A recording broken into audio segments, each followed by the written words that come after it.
মাত্র 3.5 হাত, তোরে বানাইছি 10টা মাস 10 দিনে। সুবহানাল্লাহ। আমি তোরে বানাইয়া কত পছন্দ করলাম আর বললাম, মানুষের ইজ্জত আর সম্মান এত বেশি দিলাম, এত বেশি দিলাম। আমি আল্লাহ তোর সম্মানের উচ্চ জায়গায় রাখছি বান্দা। এরপরে তোরে দুনিয়াতে পাঠাইয়া আমি শুধু এতটুকুই বলছি, বান্দা তোর কাছে আমি কিছু চাই না, শুধু তুই গোলামিটা করবি। আমি আল্লাহ।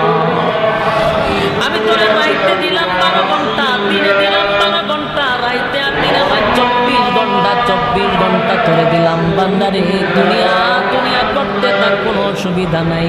24 ঘন্টার ভিতরে 5 ওয়াক্ত মানুষ আমারে মাত্র 1 ঘন্টা দিবি।